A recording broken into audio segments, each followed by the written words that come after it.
Bom dia, meus queridos. Então, para mais uma aulinha de revisão, tá? Então, essa aula eu não vou começar lá pelo comecinho da aula por um simples motivo, né? Vocês estão fazendo química, então toda aquela parte da equação de Clapeyron, né? PV igual a nRT, né? Como trabalhar com os gases, número de Avogadro, isso aí vocês tudo já viram em química, viram comigo no ano passado também em física. Então, né, acaba, né, sendo quase não necessário fazer isso aí, né? Caso alguém tenha dúvida, quiser mandar alguma pergunta, pode mandar sem problemas, tá? Mas como vocês já viram, não vou acabar não passando por isso aí. Outro detalhe que eu quero chamar a atenção também, antes de começar a aula, é sobre as transformações de temperaturas, né? Porque isso é muito importante, né? Vocês sabem que existem as três escalas, Celsius, Fahrenheit e Kelvin. E quando a gente trabalha com termodinâmica, a gente tem que usar a temperatura sempre em Kelvin, que é uma escala absoluta. Então, tem que tomar sempre um cuidado com isso aí. Então, na hora que resolver qualquer exercício em termodinâmica, na dúvida, transforma para Kelvin, que você vai fazer certo, tá? Não use em Celsius nem em Fahrenheit, sempre use em Kelvin. Também, isso aí também vocês já usam lá na química para fazer as relações lá da equação de Clapeyron. Então, não vou estar passando por isso aqui, tá? Fiz um resumo bem resumido, tá? Da primeira lei da termodinâmica, tá? Como calcula o trabalho, o que é uma energia interna, o que é a variação da energia interna. Então, ficou bem resumido, tá? E como eu aplico as transformações termodinâmicas, o que é as transformações termodinâmicas e como ela é aplicada na primeira lei da termodinâmica. Então, é um resumo, né, que abrange muito assunto, que pode cair aí no Enem, pode cair numa prova aí futura que vocês vão fazer de vestibular.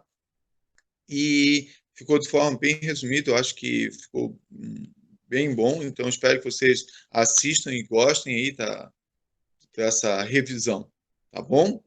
E depois, no final, vou deixar uma listinha de exercícios. Aproveitem aí, tá? E qualquer dúvida, eu estou à disposição aí para ajudar vocês, tá bom? Então, deixa eu pegar aqui para apresentar.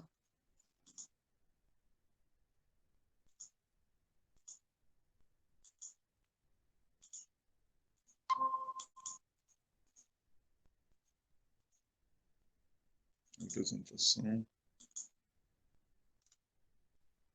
Então, transformações termodinâmicas em gases e a primeira lei, tá? Então a gente vai tentar juntar tudo isso que a gente já viu, tá? Como que funciona a transformação e a primeira lei da termodinâmica, tá? Então as transformações a gente já viu, que são a isotérmica, isocórica e isobárica. São essas três transformações e a gente vai ter mais uma transformação que a gente vai chamar de adiabática, mas a gente vai ver certinho o que isso significa.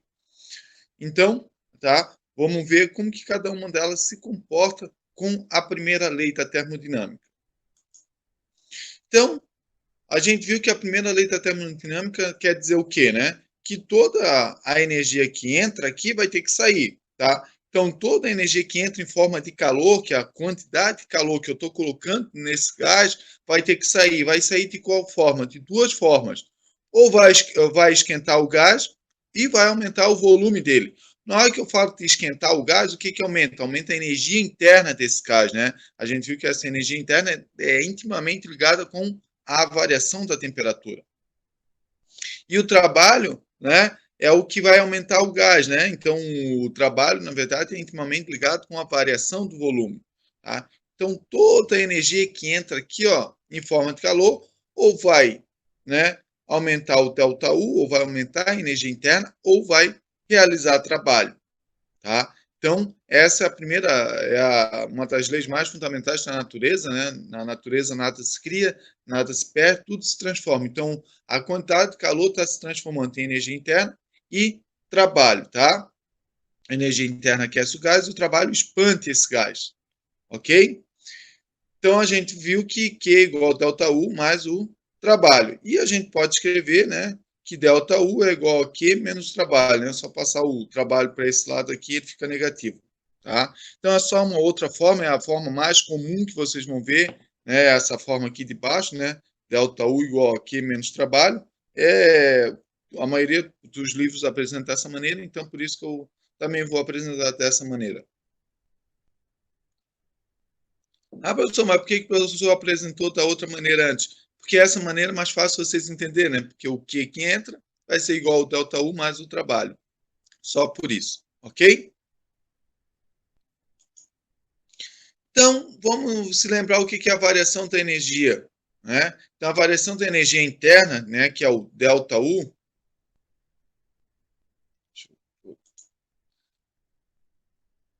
variação da energia interna, que é o ΔU, aqui eu inverti, variação da energia interna, ΔU de um gás ideal, tá? Então, para calcular ele é muito simples, né? A gente já viu que é 3 meios de N, que é o número de mols, o R é a constante universal dos gases ideais e o ΔT é a variação da temperatura. Então, para calcular a variação de energia interna, a gente usa essa equação, bem simples, não tem erro, só usar ela, tá? E a gente percebe que o ΔU é intimamente, como eu já falei, ligado ao ΔT. Então, uma variação de ΔT provoca uma variação de ΔU. Esses números aqui, ó, o R é uma constante e o N depende do número de mols. Tá? Então, o meu gás ele pode aumentar o quê? A quantidade de... pode variar a temperatura. Se eu variar a temperatura, eu estou variando a energia interna desse gás. Tá? Então, por isso que eles são intimamente ligados, são diretamente ligados, tá? Se a temperatura aumenta, a energia interna do gás aumenta. Se a temperatura baixa, a energia interna do gás vai abaixar, tá? E se a temperatura permanece constante, que a gente vai ver daqui a pouco, o ΔT vai ser quanto? Vai ser zero, porque não tem variação, e quanto vai ser o ΔU? Igual a zero também. Mas a gente vai repetir isso daqui a pouquinho, tá? Então, agora a gente vai entender outra coisa, que é o trabalho termodinâmico. A gente também já passou por isso, mas só relembrando, tá? O trabalho termodinâmico, tá? Ele depende do quê? Apenas da expansão do gás, apenas da variação do volume. Aqui eu mostrei para vocês como que a gente calcula, tá? Não vou entrar em detalhes, que a gente já fez isso aí, mas é só para lembrar que o trabalho termodinâmico depende de quem? Apenas da pressão e da variação do volume. Ele não depende do volume, ele depende da variação do volume. Então, se o volume permanecer constante, o meu trabalho é zero. O que importa é a variação do volume. Se o volume aumenta, o meu trabalho aumenta, é positivo. Se o volume diminui, meu trabalho diminui, meu trabalho é negativo, tá? Então, é muito importante que a gente se lembre de todos esses detalhes para conseguir entender, né, como que acontece essas transformações é a primeira lei. Por isso que eu estou lembrando vocês aqui. Tá? Então, agora a gente vai para a primeira transformação, transformação isotérmica. Transformação isotérmica, a gente já viu que, né, aquela transformação que a temperatura permanece constante, né? Iso mesmo, térmica, mesma temperatura. Então, a temperatura permanece constante. Né? Não quer dizer que a temperatura é zero, quer dizer que ela não varia, o valor dela não varia. Se ela não varia, a variação da temperatura, essa sim vai ser quanto? Vai ser zero. Então, ΔT é igual a zero. Tá? O que isso implica? Se ΔT é igual a zero, a gente já sabe que o quê? Né? O ΔU depende de ΔT. Se ΔT é zero, quando vai valer ΔU? Também vai ser zero. Se o ΔU também é zero, quando eu aplicar na primeira lei, o que vai acontecer? ΔU vai ser zero. Zero é igual a Q menos trabalho. Passei o trabalho para o outro lado, né, lá juntinho com o zero, só para trocar o sinal. Vai ficar o quê? Q é igual ao trabalho, ou seja, a quantidade de calor que eu estou fornecendo está sendo tudo transformada em trabalho. Por quê? Porque eu não tive variação, tá? Energia interna, eu não perdi energia para aumentar a temperatura. Eu transformei toda essa energia para trabalho, ok? Então, por isso que é legal, ó, como simplificou a primeira lei. E a gente precisa entender isso, porque quando a gente vai... mandou calcular lá o trabalho do gás e falou que a transformação é isotérmica. Ah, e pergunta qual é a quantidade de calor final, a quantidade de calor, né, cedida para esse gás ou retirada desse gás. Se vocês não souberem disso, vocês não sabem que ΔU é igual a zero, então vocês não conseguem fazer essa relação e não conseguem resolver. Agora, não, sabendo disso, sabe que o ΔU é zero e sabe que a quantidade de calor vai ser a mesma coisa que o trabalho, tá? Mas isso só é válido para uma transformação isotérmica, tá? Vamos ver aqui o exemplo. Aqui eu tenho um exemplo, tá? Essa curva azul aqui, ó, o nome dela é uma curva isoterma. Por quê? Em qualquer ponto sobre essa curva aqui, ó, tem a mesma temperatura, tá? Então a gente pode ver que a pressão e o volume vão variando sobre essa curva aqui, ó, tá? Então, aqui tem uma transformação, né? O êmbolo de uma seringa, né? Se a gente fizer isso, né, com uma variação bem devagarzinho para que consiga trocar a calor com meio, tá? O que, que vai acontecer, né? Esse êmbolo vai fazer o quê? Eu vou levantar, o volume vai aumentar, isso aqui, essa temperatura vai permanecer constante. Mas tem que ser devagarzinho, tá? Porque se não for devagarzinho, não vai estar o tempo de troca, que é um outro caso que a gente vai ver lá no final. Tudo bem? Só um exemplo aqui, né? E essa aqui é a nossa curva isoterma. Agora a gente vai para a próxima, uma transformação isovolumétrica ou isocórica. Então, numa transformação isovolumétrica, né, iso é o mesmo volume, mesmo volume. Então, o volume é constante, ou seja, meu ΔV aqui, ó, é igual a zero. Se meu ΔV é igual a zero, né, a variação, o trabalho é igual a P vezes ΔV. Mas se o ΔV é igual a zero, o meu trabalho vai ser quanto? Vai ser zero. Aplicando na primeira lei, o que, que vai acontecer? ΔU é igual a Q menos trabalho, só que o trabalho vale quanto? Zero, se essa transformação é isovolumétrica ou isocórica. Então, ΔU vai ser igual ao quantidade de calor, tá? Então, ΔU e quantidade de calor vão ser iguais. Ou seja, nesse caso, né, a quantidade de calor, toda a energia que eu estou fornecendo para esse sistema em forma de calor está sendo usada para aquecer esse meu gás. Ele está aquecendo, apenas aquecendo, não está expandindo, tá bom? Exemplos, né? A gente já disse um exemplo, né? Que é a panela de pressão, né? O volume não aumenta, então eu forneço energia pelo gás, né? Aqui na panela, e o que vai acontecer? A temperatura aqui vai aumentando, tá? E o que acontece aqui, ó? A pressão também aumenta, mas o volume não aumenta. Se vocês se lembrarem, né? Que eu falei para vocês que para calcular o trabalho, basta calcular a área debaixo da curva, quando eu tenho um gráfico P por V, tá? Só que olha a área aqui debaixo da curva, não tem área, porque a curva aqui, ó, é apenas um ponto, né? Essa linha está subindo certinho, então eu não tenho área debaixo dessa curva. Por que eu não tenho área debaixo dessa curva? Simplesmente porque o meu trabalho vale zero. Então, meu trabalho é zero. Então, né, certamente não vou ter nenhuma área debaixo dessa curva. Esse exemplo é um exemplo isovolumétrico, onde o trabalho vai ser sempre igual a zero. Tá? E nós temos uma transformação isobárica, tá? Então, a transformação isobárica, né, é quando a pressão permanece constante, ou seja, ΔP é igual a zero.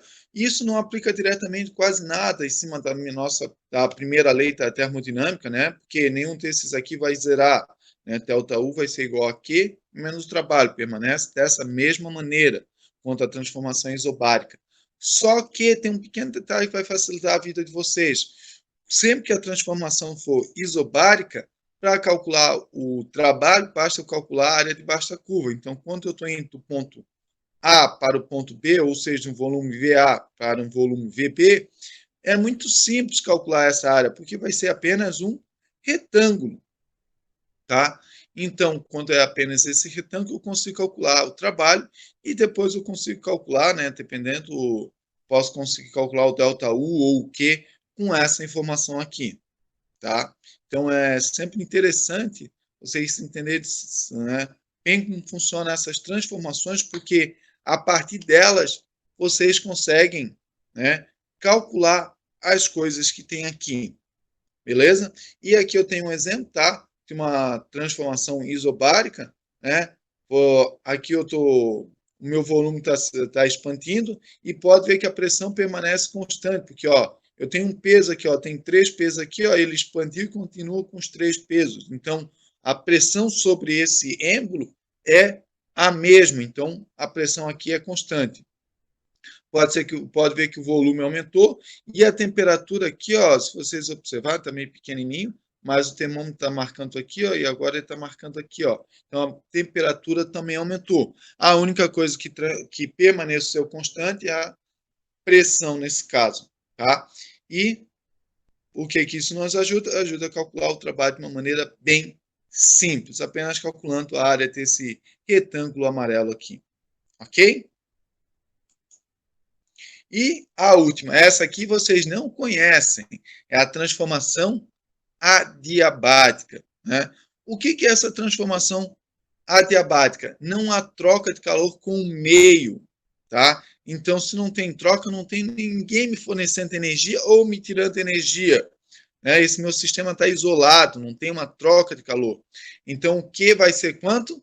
Vai ser zero, né? Não tem nada, nenhuma quantidade de calor entrando, nenhuma quantidade de calor saindo desse sistema.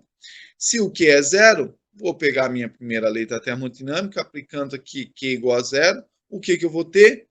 ΔU é igual a menos o trabalho, né? Então, a expressão, olha como fica simples, ΔU igual a menos trabalho, tá? Isso vai dar uma coisa bem engraçada, né? E vai explicar alguns fenômenos que talvez vocês não entendam e vocês vivenciam no cotidiano de vocês, tá? Por que isso? Porque o ΔU está ligado com o quê? Com a variação da temperatura. E o trabalho está com a variação do volume. Olha o que vai acontecer quando vocês veem esse exemplo aqui, ó, do desodorante. Se eu apertar o desodorante, o que está acontecendo com o meu volume desse caixa que está ali dentro? Ele está expandindo, tá? Se ele está expandindo, ele está realizando trabalho. Só que para realizar trabalho, ele precisa, né, de tirar essa energia de algum lugar. Ele está tirando essa energia de onde? Está tirando a energia da energia interna dessas partículas que estão lá dentro do gás. E daí o que acontece com esse desodorante quando eu aperto e sai um monte de gás? Um monte de desodorante.